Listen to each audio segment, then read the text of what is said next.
are all waiting for the vaccination drive in India to begin. On the other hand, there is a bit of a concern. This is due to the UK variant of coronavirus that is spreading quite fast. It has arrived in India as well, with number of cases rising every single day. What exactly is this UK variant of coronavirus, and how alarming is the situation for a country like India because of this? That's what we are going to discuss on India Revival Mission this week on Times Network. I'm Hina Gambhir. Joining me on the broadcast today is Dr. K. Srinath Reddy, who is President, Public Health Foundation of India. He's also a member WHO. We have with us Dr. Naresh Trehan, Chairman at Medanta, Professor Shashank R. Joshi, who is Dean, Indian College of Physicians, and we also have with us Professor Amos Panet, who is a well-known virologist. Thank you very much, all of you gentlemen, for joining us here on India Revival Mission. Let me begin the discussion with you, Dr. K. Srinath Reddy. Tell us firstly about this new variant of coronavirus that has come from the UK, arrived in India, and now it has started spreading here too. Well, this variant was noticed first in the UK in September, according to their records, but they took notice of it only in December when a large number of cases started going up. And on investigation, they found that this was the variant that was responsible. Obviously, it has several mutations, including 17 mutations, possibly in the region of the S protein or the spike protein, which the virus uses in order to enter the cells. And there was an apprehension that it is now much more efficient in terms of its infectivity, though it has been stated that the virulence has in no way increased. But the fact that it is more infectious has caused concern in UK as well as in Europe and elsewhere. And now that we have this particular virus in our midst, and we do not know exactly when it entered, it could have entered anytime after September, but nevertheless, the cases are now being detected. But it is also true that generally, viruses tend to go more infectious. They tend to reduce their virulence as a part of the natural selection process. And that's evolutionary biology. We do not know whether this is less virulent or not, but we have been assured by UK scientists that this is certainly not more virulent. And therefore, we ought to keep a watch. The public health measures as well as personal precautions that we have been adopting so far must be continued at any rate, whether for this variant or any other variant. But we must also explore what is the impact of this variant on immunogenicity of the infection and what kind of effect it might have against any potential vaccine, which is specifically targeting the spike protein. Okay. Dr. Naresh Trehan, how alarming is the situation according to you with respect to this new variant of coronavirus arriving in India? Of course, it's a bad thing to happen. These are early days. We really have not understood this B117 variant, which was discovered in southeast of England. And the fact that the cases went up exponentially in that whole area was the main concern, that is it more contagious than the previous version of it. Now, time will tell, of course, but like I'm saying, that because there is a lot of guesswork going on in its behavior pattern, in its ability to infect more people, to spread easily, what will happen to the vaccine, whether the vaccines that have been made this way, will they work in this particular variant or not? These are all questions which we can all guess, but there is no real answer to it yet. Now, the point is that, like Dr. Srinath said, that it's the spike protein which is our target. That's the protein that it uses to enter the cell of the body in a human being. So if materially that protein doesn't change so much that it becomes resistant to all the work that has been done in developing the vaccine, then we'll be okay. In the sense, what it does do to us is to tell us extremely cautious. This is a new strain. We don't know how it will work. People were beginning to shed their guard, the people, because of corona fatigue or cabin fever or whatever you may call it, the festive season. People were actually becoming more and more careless. This has given a warning to us that it's not time yet to be careless. Please double your guard, because if it is more contagious, then it will spread much faster. And I assure you, no matter what age you are, of course, if you're older and comorbidities, it's devastating. But even if for the younger people, it's no pleasure getting it. You can suffer, you can die, you may have long-term effects of it. Your kidneys may get affected, your heart may get affected, lungs, of course, they get affected. So, point comes down to the same thing, that this warning is staring us in the face.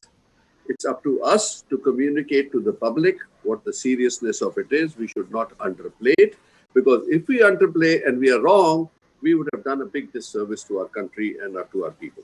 So I think that caution, double it for now till we understand the new variant. It is actually, there's a variant in South Africa which is also creating havoc, that 501 or something like that. So I think that's the only thing that you need to do right now, is to double your guard and wait for the scientists to come up with the answers. Double your guard. So that's the clear message coming at a time as far as the UK variant of coronavirus is concerned and the way it has started spreading in India. Professor Amos Panett, now it's not just about India. In fact, across the world, we are seeing this variant spreading. Many other countries have also reported this variant of coronavirus. What is your observation, your assessment of this new variant? Because, viruses do have mutations all the time. First, good day to all of you from Jerusalem, Israel. We shouldn't be surprised about this mutant, because we know, as you just said, that viruses are mutated all the time. We are lucky in a way that the coronavirus do not mutate as fast as other viruses like HIV, the AIDS virus, or the influenza virus. But still it mutates, and we know that the virus which came out of China, of Wuhan, in December of this year, in fact, last year, sorry, 19, has changed a lot around the world. And every country, every continent now has its own variant of the coronavirus. What is perhaps worrying a bit is that the mutations now are, as was said before, on the S protein of the virus, on a spike, and this may change the way that the virus binds to the host, to the cell. And as far as the vaccine is concerned, I'm pretty optimistic that the vaccine will still be a good vaccine. And in fact, it's been fantastic vaccine, 95% efficiency. And at the most, it may reduce somewhat the efficiency of the vaccine, but not much. So we shouldn't be too much concerned. And I know now that several laboratories around the world are checking the interaction of antibodies from people who have been immunized several months ago to see whether their sera, their antibodies, can neutralize the virus. So I expect that we'll get the answer within a week or so, and then we can go on as usually. But as was said before, we have to stop the spread of the virus, because as much as the virus will spread, more mutations will come along. That's a natural process. The virus is mutated and selected for those who make more progenies, who infect better other people. So I'm pretty optimistic that all scare will go away pretty soon. Okay, so you are optimistic and you're hoping things to get normal very soon. Professor Shashank Joshi, as soon as India got to know about this new strain of coronavirus, we saw several immediate measures being taken by the government. First of them was that flights to and from the UK were suspended immediately from 23rd of December. Now till 7th of January, the ban has been extended. And then genome sequencing was another measure that was announced apart from contact tracing. Is that going to be sufficient to help us deal with this new variant, which is becoming a big headache, at least for the moment? So I thank you for having me on the show. And I want to tell you two things before we go to the question you have asked me. There are two good things and two bad things about this new strain. The two bad things, let us take them first. Number one is that this so-called new mutant strain is a shift, antigenic shift, not antigenic drift, which means the variation is minor, not major. That is the first thing. But Okay. the challenge is that it affects the younger population, unlike the old strain, and it affects people without comorbidity. So those are the two bad things. The two good things are it is based on mathematical modeling and it has not shown any increase in virulence, as Dr. Srinath Reddy said. Probably the current suggestions are that it is not as bad as the previous strain. So that is the second thing. As far as the measures were taken, I think the government of India and all the state governments were very prompt in their actions. They limited the contagion coming from the port from where it was supposed to be exported.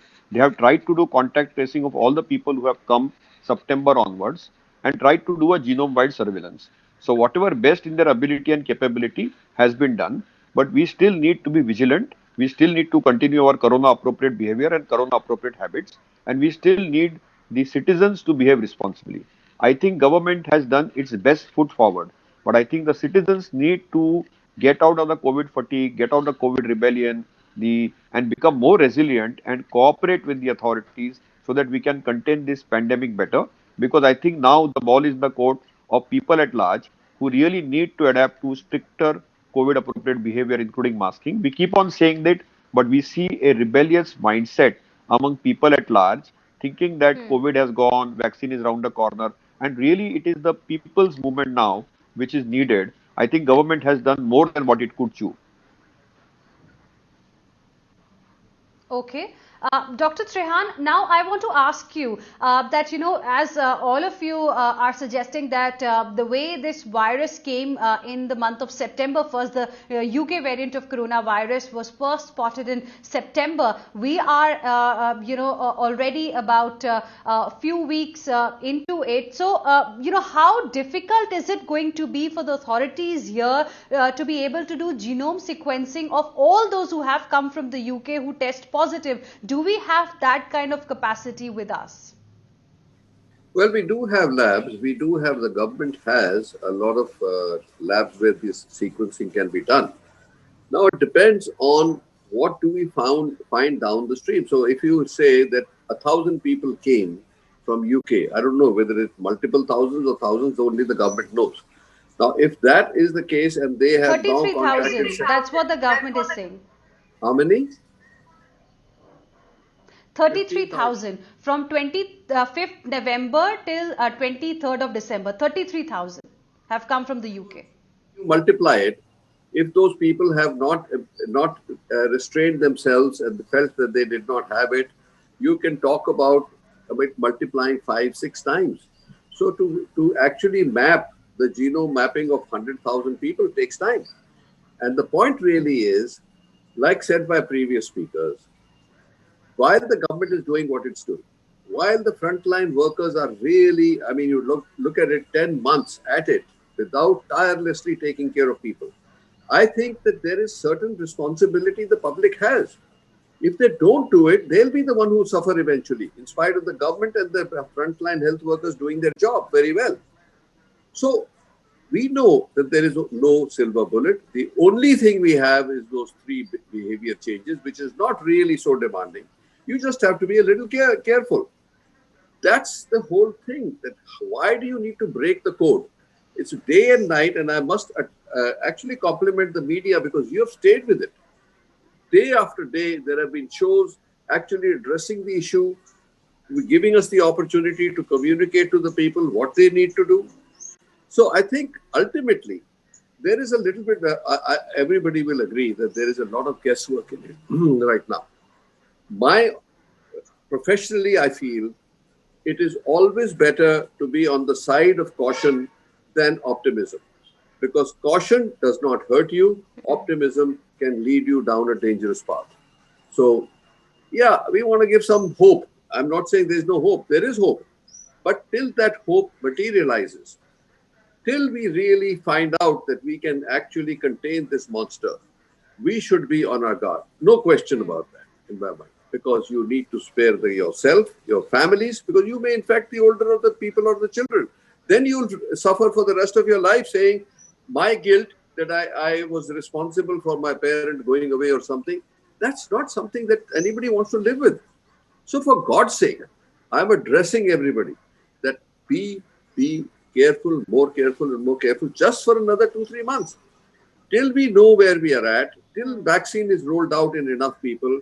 By the time we vaccinate 60% of the population, we expect a good herd immunity, and hopefully this virus will not hound us any longer.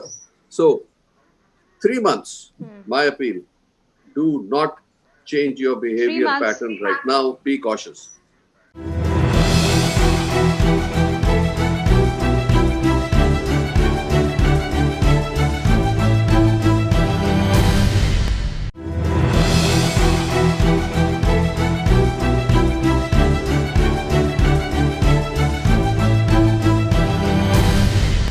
Dr. Reddy, I want to now ask you, would India require another sort of lockdown if the trend that we are seeing right now continues, the way the cases of UK variant specifically are rising? And at least one thing we know is that, it's quite contagious. It's transmitting quite fast.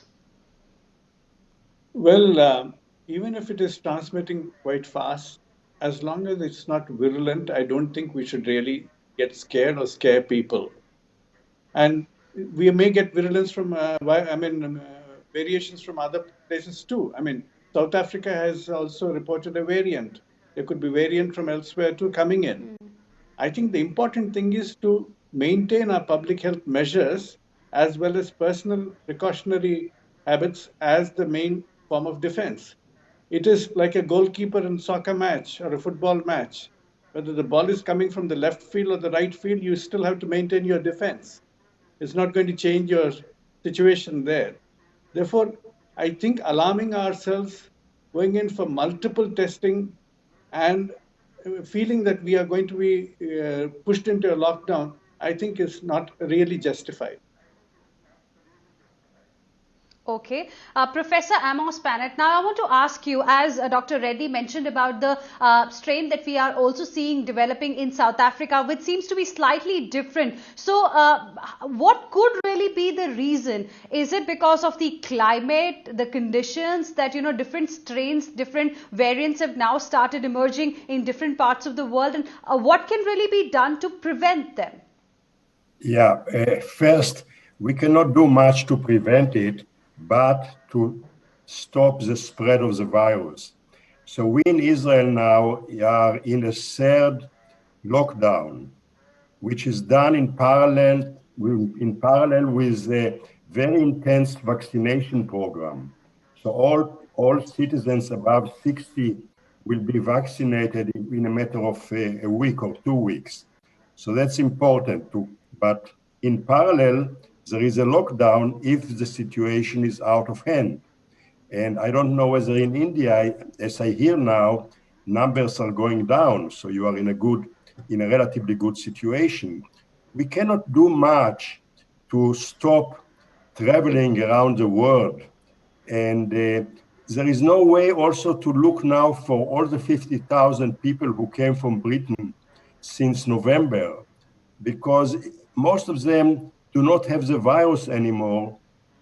What is needed right now in every country really is to do much more sequencing of the virus, of the running viruses in the population, because I'm sure that as more sequencing will be done, we'll find more and more variants in the population.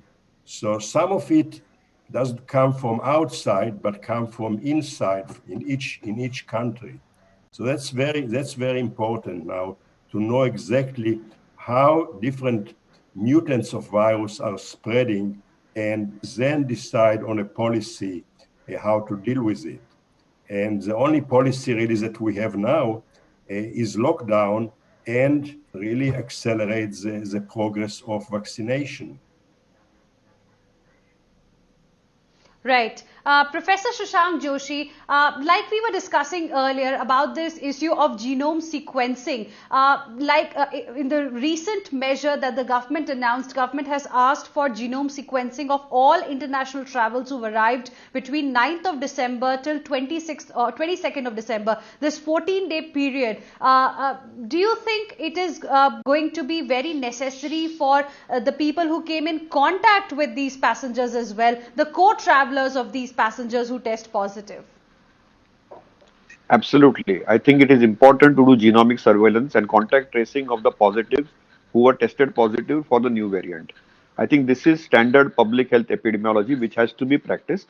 And I'm reasonably certain that this problem will be mitigated because numbers appear to be small and we will be able to circumvent it. So I'm reasonably confident. And I also agree with our virology colleague that we need to study our own mutants, which we have already done. If you see IB, Indian Council of Medical, already published various clades and mutants which have occurred since March till date from India. And none of them, like for example, now we know there is an Andhra Pradesh variant, but none of them have led to a worse disease. So the clinical outcome has not changed. As I said, the only thing is we have to see whether the population is going to be younger and without comorbidities. So does the definition of vulnerable group change? Most likely, it appears to be not going to be raising a cause of concern or alarm. And I don't think we need to do any lockdown at all. We just need to continue following COVID appropriate behavior, avoid crowded environments, poorly ventilated spaces, and mask appropriately. I think that is the key rather than looking at drastic and draconian measures like lockdown. Lockdown then was necessary, it saved lives, it allowed the public health infrastructure to get prepared. Now we need to upgrade our public health infrastructure for genomic surveillance and contact tracing of those variants which test positive outside India and within India both. Okay, and Dr. Reddy, recently you mentioned that India should be able to overcome COVID by mid 2021. What made you say that? Is the confidence because of the vaccination drive that's going to begin? Do you think that is eventually going to help us win this war against coronavirus? Well, there are several factors. Firstly, we are definitely seeing a decline both in the case count as well as in the death count. Even if we did give a little allowance that in winter there could be a spike in cases, we are not yet seeing it. But the North Indian winter will last up to March. Therefore, we still have to keep a fair close watch on that. But by that time, we will also possibly have our vaccine rollout. And by summer, we should be in a much better position, both from the public health measures otherwise, and also from the vaccination protection to be able to gain control. So that is the reason for the optimism that by mid 2021, we should be gaining adequate control of this epidemic, at least in South Asia. Okay, Dr. Naresh Trehan, I give you the last word. What is your assessment on the basis of the measures that India has taken, the vaccination drive that's going to begin? When do you think we'll be able to eventually win this war against coronavirus? What are the trends that you can tell us? So, one thing, the government has done a great job. They are actually ahead of the curve, always anticipating what the problems can be and how we can prepare ourselves, the frontline workers, the scientists, the manufacturing of equipment and all that. So, you must say that while all this time vaccines were being prepared, the country is now ready to roll out the vaccination program, which is also remarkable because we have 1.5, 1.3, whatever billion people we have. Now, the second part is that you must also really give credit to the medical community, the paramedical, the security forces, all the guys who supported this whole effort. And we are actually looking at that we have seen the backside of the virus right now, and as the numbers are coming down. But don't forget that these things have happened before. You can always get a surge if something new happens. So now, like it's New Year, and how much behavior pattern is shed or changed during this period may cause us another surge, but hopefully not. As the scientists have said already, that so far there is no major evidence that this new variant is going to create a huge havoc. So there is question mark, there is some concern, but there is no panic, which is a good thing. And If we continue on this path of the numbers coming down, and it's remarkable how they've come down, which is a good thing, but at the Yes. same time, don't be misled by the fact, because if you let go of your defenses, that's the three things that we talk about, then you may see a surge again. So that's why I think we are winning. Let's continue to win. Vaccine is around the corner, one way or the other. One of the vaccines will come, or more than one will come. We will have a lot of people vaccinated and hopefully get herd immunity by the end of 21. So, but I think that masking by All right. itself is not going to go away for another year. This is my guess. All right, so the message is very clear that we have to continue wearing our masks properly. Social distancing has to be maintained. These are the only two weapons that we have right now to fight this new variant of coronavirus as well that has come from the UK. Thank you very much, all of you gentlemen, for joining us here on India Revival Vision on Times Network.